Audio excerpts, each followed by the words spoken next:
আগরতলা পশ্চিম থানার পুলিশ বটতলা এলাকা থেকে 6 জন নেশা কারবারিকে আটক করতে সক্ষম হয় বিষয়ে সদর এসডিপিও দেবপ্রসাদ রায় বলেন, বৃহস্পতিবার তাদের কাছে একটি খবর আসে বটতলা বাজার এলাকায় কিছু নেশা কারবারি নেশা সামগ্রী বিক্রি করতে পারে।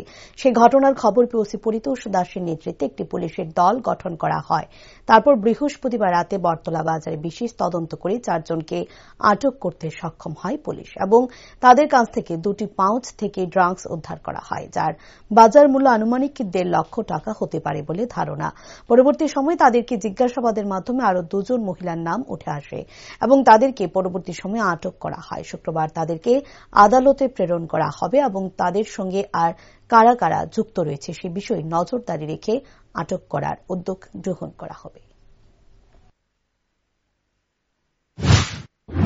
গতকালকে আমাদের কাছে একটা খবর আসে যে কিছু ড্রাগ পেডলার এরা নতুন একটা কৌশল অবলম্বন করেছে এবং বটতলা এলাকায়, বিশেষ করে হাওড়া মার্কেট এলাকাতে তারা কিছু ড্রাগ পেডলার অ্যাসেম্বল হবে এবং ড্রাগ ডিস্ট্রিবিউশন করবে নিজেদের মধ্যে।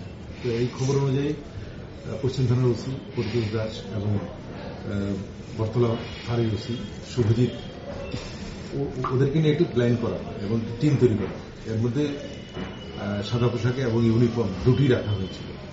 সেই প্ল্যানিং অনুযায়ী 2:15 নাগাদ হাওড়া মার্কেটে রেড করা হয়। রেড করার পর এরা 7-8 জন ছিল যারা এই ড্রাগ পেডলিং এ ইনভলভ। এদেরকে যখন রেড করা হয় তখন ওদের কাছ থেকে 2 পাউচ পাওয়া গেছে এবং 4 জনকে অ্যারেস্ট করা সম্ভব হয়েছে। তো এই 4 জনের মধ্যে এই 4 জনকে অ্যারেস্ট করার পরে যখন থানায় এনে জিজ্ঞাসাবাদ করা হয় তখন তাদের কাছ থেকে আরো 2 মহিলার নাম পাওয়া যায় যারা এই ড্রাগ পেডলিং এ ইনভলভ হয়ে গেছে। ওরাও ড্রাগ পেডলিং করে, এদেরকেও পরবর্তী সময় অ্যারেস্ট করা হয়েছে।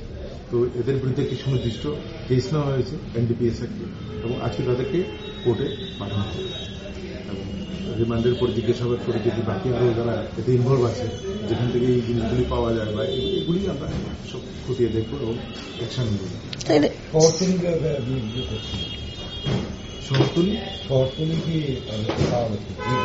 এদেরকে তো সব বটতলা থেকেই পেয়েছি আমরা। তারপর ওদের বাড়ি সব শহর এবং শহরতলিতে, আমতলি থেকে বিনগর এই সমস্ত এলাকা জুড়ে এদের বাড়ি। কত দূরে এটা মানুষটা এই অনুমান তো এখানে প্রায় এমনিতে তো ওয়েট করে 110 পাওয়া গেছে। বাজার মূল্য তো নট লেস দেন 1.5 লাখ। কতদিন তারা এই ব্যবসার সাথে জড়িত? এখন এগুলিকে জিজ্ঞাসাবাদ করে বোঝা যাবে এরা কবে থেকে ইনভলভ আছে এবং ওদের সাথে আর কে কে আছে, আর কি কেউ আছে কিনা।